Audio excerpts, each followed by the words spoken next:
Some pretty concerning news that's come in from Israel in what is being said to be a major blow to the efficacy claims of the Pfizer-BioNTech COVID-19 vaccine. Over 12,000 people who were inoculated with the Pfizer vaccine have tested positive for coronavirus in the state of Israel. According to the Israeli Health Ministry, some 189 people tested positive after receiving their Pfizer vaccine, and about 6.6% of those have tested positive. Now, according to reports, about 69 people had even had their second jabs of the vaccine. Israel's vaccination drive began on the 19th of December last year, wherein elderly people and also people with comorbidities were prioritized for the Pfizer shots. More than a quarter of its citizens have now reportedly been inoculated with the Pfizer vaccine, at least the first dose of it. About a quarter of the whole population has received its vaccine shot, and about 3.5% have also got their second dose of the vaccine. Since the rollout of the vaccines 1 month ago, the Jewish state has inoculated about 2.2 million people of its 9 million inhabitants. And still, the country is presently in its third lockdown, with infection rates remaining very high.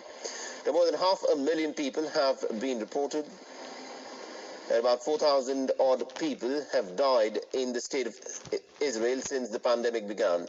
The rise in the number of infections, despite the lockdown and the vaccinations, has been attributed to virus mutations. In return for rapid delivery of the Pfizer-BioNTech vaccine, Israel has reportedly committed to sharing its data on the effects of mass immunization. Beyond is now available in our channel and never miss an update. You may have come across a viral news item of Nobel laureate Lou Montagnier, in which it is purported that the scientist claimed that whosoever took the COVID-19 vaccine will die in 2 years. If you have not come across it, then you can mark yourself safe from fake news. But this is what the Nobel laureate said. The Nobel laureate has called mass vaccination against coronavirus during the pandemic unthinkable and a historic blunder that is creating the variant and leading to deaths from the disease. He has also raised concerns about antibody-dependent enhancement, or ADE. ADE is a phenomenon where antibodies formed can be beneficial to the virus and for its self-replication. However, this is of course not the norm and a rarer instance. Antibodies mainly help fight the viral infection. However, the scientist Lou Montagnier has never said that people who got vaccinated will die within 2 years. That is a complete fabrication. Anyhow, it is pertinent to mention here that Lou Montagnier is a controversy's child. Last year, he'd said that the deadly coronavirus was manufactured in a laboratory in China's Wuhan. This theory had created a sensation then, as it was still unproved. He is known to be anti-vaccination, has even claimed that simply a good immune system was enough to protect against AIDS. His controversial remarks have even caused his peers to accuse him of using his Nobel Prize status to spread dangerous health messages outside of his field of knowledge.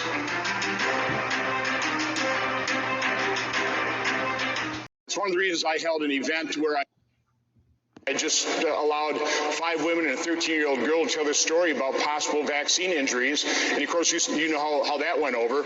Instead of showing even an ounce of sympathy for these people to at least have acknowledged that it might be a vaccine so you get to the root cause and develop effective treatments, instead, news media attacked me for allowing them to tell their stories. I just received this morning data out of Israel that shows the population is about 84% vaccinated, but the new cases of COVID in Israel are about 84% with vaccinated individuals. It's certainly looking like the Pfizer vaccine is not working against the Delta variant.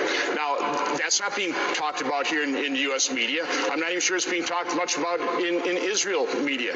We need to get to the truth. I'm not a doctor. I'm not a medical researcher, but I have all kinds of questions that are not getting answered. And as I said before, none of this is making sense, that we didn't pursue early treatment, that we're covering up information information that the VAERS system that the CDC touted prior to authorizing the vaccine is going to be their early warning system.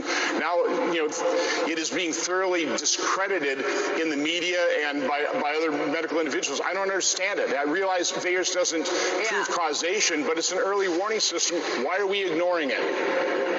So the key message from our finding is that we found that recipients of the Pfizer vaccine, those who've had 2 doses, have about 5 to 6-fold lower amounts of neutralizing antibodies. Now, these are the sort of gold standard private security antibodies of your immune system, which block the virus from getting into your cells in the first place.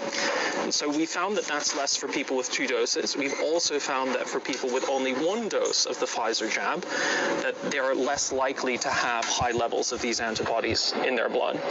And perhaps most importantly for all of us going forward is that we see that the older you are, the lower your levels are likely to be, and the time since you've had your second jab, as that time goes on, the lower your levels are also likely to be.